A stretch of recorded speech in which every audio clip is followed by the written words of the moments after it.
മരിച്ചവർ പോയി മരിച്ചവരെ കുഴിച്ചിടട്ടെ, നീയോ എന്നെ അനുഗമിക്കുക എന്ന് പറഞ്ഞു. അപ്പോൾ ഈ മരിച്ചവരെ കുഴിച്ചിടുന്നത് എങ്ങനെ? അതിൻ്റെ ഉത്തരം ഒന്ന് പറയാമോ?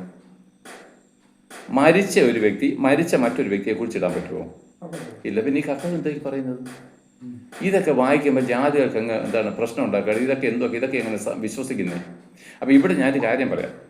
ഈ മരിച്ചവർ തങ്ങളുടെ മരിച്ചവരെ കുഴിച്ചിട്ടെന്ന് പറയുന്നതിൻ്റെ അർത്ഥം ഈ ഭൂമിയിൽ എല്ലാവരും ദൈവത്തിൻ്റെ മുമ്പാകെ മരിച്ചവരാണ്, അല്ലേ? എന്ന് വെച്ചാൽ ആത്മാവിൽ മരിച്ചവരാ. കർത്താവ് പണ്ട് പറഞ്ഞൊരു കാര്യമുണ്ട്, എല്ലാവരും മരിച്ചവരാ. പക്ഷേ എന്നുവെച്ചാൽ ആത്മാവിൽ മരിച്ചു പോയ നീയെ ശരീരം കൊണ്ട് മരിച്ചു കിടക്കുന്ന മറ്റൊരു തന്നെ. അതായത് ആത്മാവിൽ മരിച്ചവരാണ് എല്ലാവരും. നിന്നെ ഞാൻ വിളിക്കുന്നത് ആത്മാവിൽ ജീവിപ്പിക്കാൻ, നിന്നെ ജീവിപ്പിക്കാൻ ഞാൻ വിളിക്കുന്നത്. ശ്രദ്ധയോടെ കേൾക്കണം. മരിച്ചവർ തങ്ങളുടെ മരിച്ചവരെ കുഴിച്ചിട്ടെന്ന് പറഞ്ഞു കഴിഞ്ഞാൽ ഈ ഭൂമിയിലെ സകല മനുഷ്യരും ജഡത്തിന്റെ സന്തതികൾ, ജഡത്തിൽ ജനിച്ചത് ജഡമാക്കുന്നു, അല്ലേ?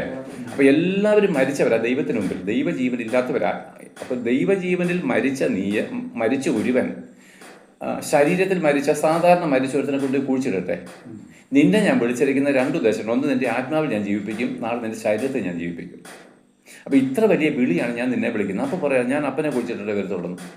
അപ്പോൾ കർത്താവ് യഥാർത്ഥം നമ്മുടെ മലയാളം മരുന്ന് ഈ ഒരു പോർഷനാണെന്ന് പറഞ്ഞാൽ ഇത്രയും വലിയ വിളിയാണ് ഞാൻ വിളിക്കുന്നത്. സുവിശേഷം വിളിക്കുന്നത് എന്താ? ഇന്ന് നിന്റെ ആത്മാവിൽ മരിച്ച നിനക്ക് ആത്മാവിൽ ഞാൻ ജീവൻ തരാം, നാളെ ഉയർത്തെഴുന്ന ദിവസം നിന്റെ ശരീരത്തിന് ഞാൻ ജീവൻ തരാം. അപ്പം മരിച്ചുപോയി. മറ്റേ ആത്മാവിൽ മരിച്ച ഒത്തിരി പാപികളില്ലേ അവിടെ? അത് പാപി കൊണ്ടുപോയി ഈ മരിച്ചവനെ കുഴിച്ചിട്ടെന്ന കർത്താവ് നിന്നെ ഞാൻ വിശുദ്ധീകരണത്തിന് വിളിച്ചിരിക്കുക.